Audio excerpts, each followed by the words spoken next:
So this afternoon, while I'm hanging around outside, a certain little calico of mine by the name of Cessna decides she's going to venture across the street and into the bean field next door that's been just recently harvested.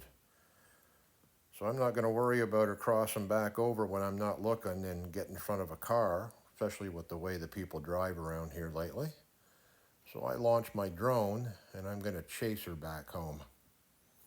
And here we go. I've already got her attention getting down low enough and close enough to her.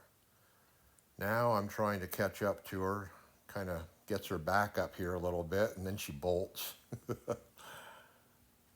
Get myself away from the trees so I don't catch a branch even though I've got obstacle avoidance turned on. Get myself oriented again here so I can see her and then try to push her away from the camera here, which is through the tree line and back to my place. And eventually there she goes. Little bugger. That's her shortest little adventure she's had yet in the tree line. Cut short by drone technology at its finest. So here we are, and there you can see that little dot there. There she is, slowly meandering her way towards me. I'm calling her, and I've got treats in hand.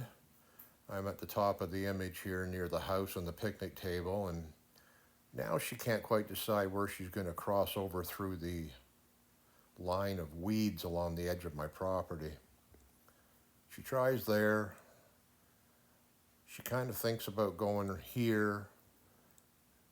And then eventually she just decides I'm going to go down to the very end where there's no weeds because, she's a little princess. There we go. Over to me. I gave her a treat. She sniffed at it and walked away.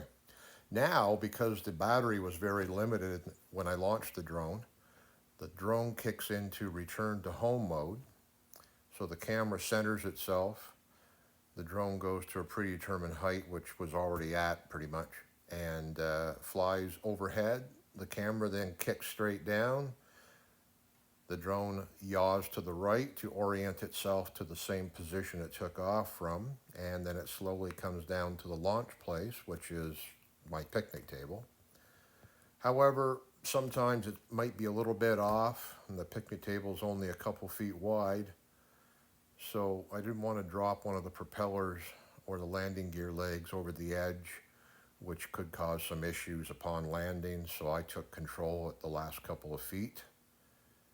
And eventually, when holding the left stick down, eventually forcing it to land on the picnic table, and the cat rescue, the cat chase is complete.